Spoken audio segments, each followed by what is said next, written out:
Pemirsa Indonesia Jurnalis Forum, terima kasih Anda tetap bersama kami. Kita lanjutkan bincang kita. Saya ke Pak Saiful. Pak Saiful, apakah ini juga ada suatu keinginan atau cita-cita dari Erdogan membangkitkan Ottoman baru ya, atau Neo Ottoman? Iya, saya kira istilah itu mungkin sah-sah saja secara peran istilah ya, bahasa Dr. Muhammad Imar Ma'rakatul Mustalahat. Tetapi Neo Ottoman itu sesuatu yang sulit ya. Karena sekarang kita berada pada sistem nation state yang berbeda dengan dulu.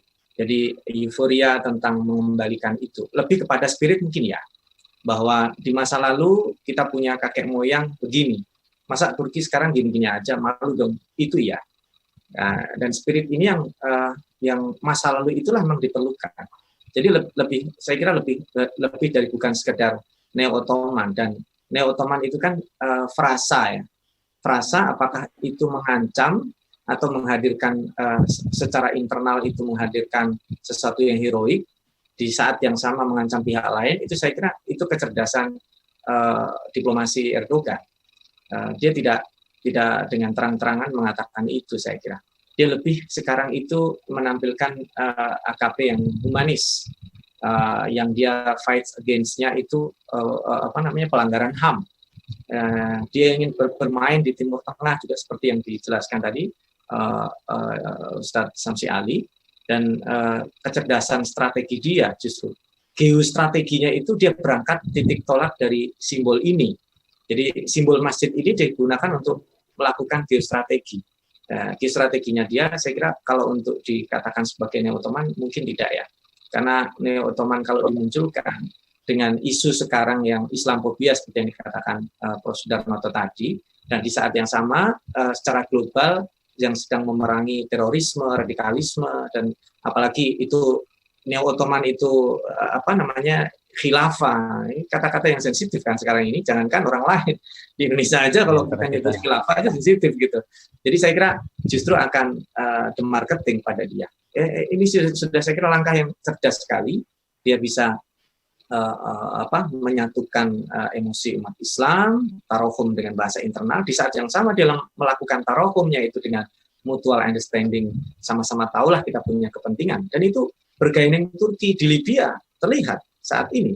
Sebelumnya dia di Syria, dan itu masih terus menjadi pemain penting. Harusnya kan wilayah Timur Tengah itu yang bermain ya, mohon maaf, Saudi atau Mesir atau bahkan Syria sendiri, tetapi ternyata Turki punya peran penting di negara-negara tersebut. Nah, dia tidak ingin kehilangan momen. Ibaratnya kalau dia sudah masak, dia ingin ngangetin. Nah, kalau udah diangetin kan enak gitu. Saya kira itu. Baik, saya ke Ustadz Imam Samsi Ali. Ini apa harapan Ustadz terhadap situasi ini, baik harapan bagi kaum muslimin di Indonesia ataupun dunia? Ya, tentu pertama saya ingin mengatakan seperti Ustadz Saiful tadi sampaikan, bahwa memang Erdogan itu seorang politisi yang hebat. Seorang politisi yang mampu menangkap momen yang ada. Nah, saya kira kita juga sebagai negara besar muslim terbesar dunia, ini harus banyak belajar. Karena terus terang saja, saya sebagai seorang putra bangsa muslim hidup di kota New York, pusat kapitalisme dunia kata orang, ini ibu kota dunia di sini. Ini sangat sedih juga kalau melihat negara kita kok tidak memainkan peranan yang signifikan. Ya, di saat-saat sesungguhnya dibutuhkan khususnya oleh umat ini. Ya, masalah Uighur saja, masalah Myanmar Rohingya saja tidak nampak suara Indonesia itu. Apalagi Indonesia sekarang ini kan sedang menjadi anggota Dewan Keamanan tidak tetap PBB selama 2 tahun ini. Saya belum mendengarkan sebuah debrakan yang bermakna selama menjadi anggota dengan sekian banyak dana yang habis itu. Dan oleh karenanya saya kira pemerintah kita harus banyak belajar dari Erdogan ini, dengan segala ketidaksetujuan tentunya. Nah, yang kedua, saya ingin hanya mengingatkan bahwa setiap politik domestik atau kebijakan domestik yang kita ambil, jangan lupa memikirkan dampak dan implikasi globalnya. Karena dunia kita sekarang inilah dunia global yang sudah sangat terikat. Ya, sebuah polisi atau kebijakan di sebuah tempat, itu akan memberikan pengaruh dampak yang langsung atau tidak di sebuah tempat yang lain. Maka mari kita berpikir secara holistik sebelum mengambil sebuah kebijakan apapun. Saya kira itu saja.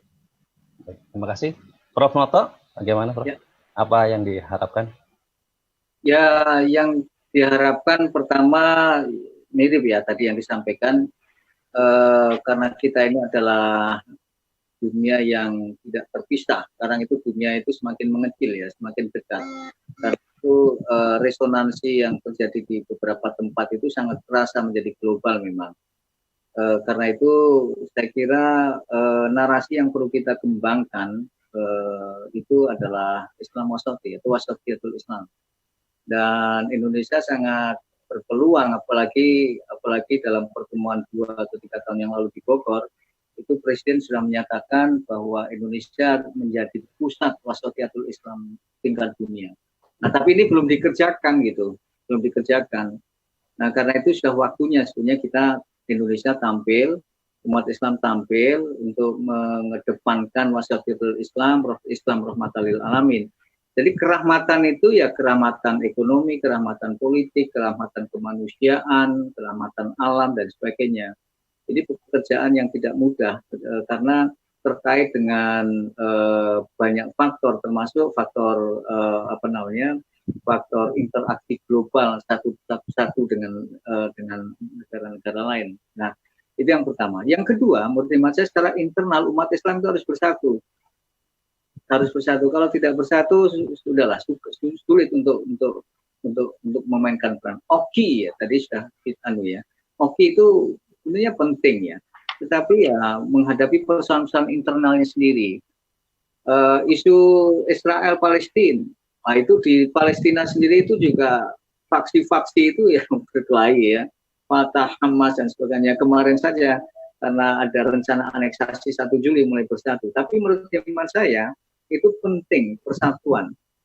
Tentu saja persatuan di tingkat domestik ya, faksi-faksi, partai-partai, bahkan negara Liga Arab dan sebagainya. Tapi juga tadi itu kebersamaan global. Nah, yang ketiga, menurut saya bersetuju itu global leadership atau international leadership itu mesti harus dimainkan oleh Indonesia karena banyak alasan ya. Tadi ya antara lain kita sebagai negara muslim terbesar. Saya kira itu yang kita bisa lakukan untuk membangun harmoni, global security, kemudian global peace. Ya. Baik, terima kasih. Pak Saiful, apa harapan atau pesan? Ya, saya teringat kembali dengan surat Ar-Rum itu ya. Pada saat umat Islam posisinya hampir mirip seperti sekarang, dimusuhi gitu, jadi common enemy, Allah memberikan pembelajaran geopolitik dan geostrategi. Maka kita juga bukan sekedar membaca sekarang siapa yang menjadi adidaya melawan siapa, tapi kita punya peran. Nah itu yang dimainkan oleh Erdogan dengan Turkinya, dengan New Turkinya, luar biasa. Maka harusnya kita belajar dari situ. Dengan cara apa? Satu, kita memperbaiki atau meningkatkan learning habit kita. Learning habit kita dimulai dari pola pendidikan kita, lalu kemudian pola hidup tidak konsumtif, sehat dan bugar, sehingga yang kita lawan saat ini bersama-sama COVID-19 ini sebenarnya permasalahannya adalah kita diubah, dipaksa dengan sesuatu yang betul-betul tiba-tiba mendadak baru, padahal sesungguhnya kalau kita dari lama seperti itu, kita sekarang berada di tempat yang lain. Jadi perbaiki learning habit dengan semangat tadi itu, pendidikan surat Ar-Rum, geopolitik dan geostrategi. Dan yang kedua adalah kita cari titik persamaan. Kalau titik perbedaan akan sulit bersatu. Titik persamaan inilah yang akhirnya, oke lah saya tidak setuju dengan Erdogan, tapi di titik ini kita sama. Kita punya kepentingan berikutnya, apa itu? Masjid Al-Aqsa. Tapi kalau Masjid Al-Aqsa heroiknya adalah heroik hanya sesama Muslim saja, selesai kita. Seperti yang dikatakan Ustaz Samsi Ali tadi. Saya kira MUI dan elemen lain di negara kita juga membangun cara-cara seperti juga yang dibangun oleh pemerintah Turki. Bagaimana dia bisa membahasakan itu sehingga tidak menghadirkan ancaman. Nah, tapi kalau khusus yang kita lawan aneksasi, itu kan bahasanya kita dilindungi secara konstitusi. Artinya kita Masjid Al-Aqsa-nya itu sebagai trigger, simbol ya. Tapi kemudian ternyata yang dilawan bukan terhadap masjidnya, tapi aneksasinya, penjajahannya. Hari gini kok masih ada negara yang terjajah, itu kan aneh. Itu yang kedua. Yang ketiga, yang terakhir adalah bahwa kita suka tidak suka hidup berdampingan dengan banyak orang.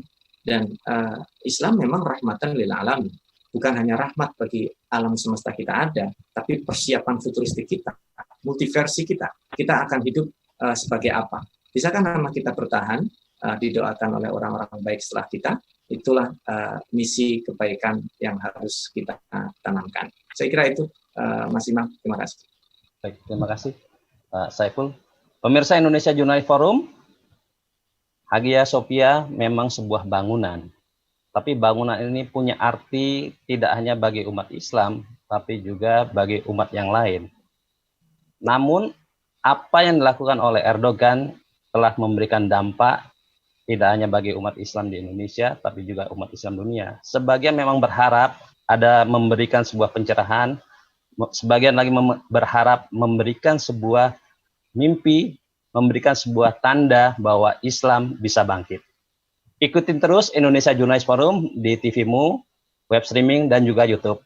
Nasrum minallah wa fatum karib. Assalamualaikum warahmatullahi wabarakatuh. Waalaikumsalam.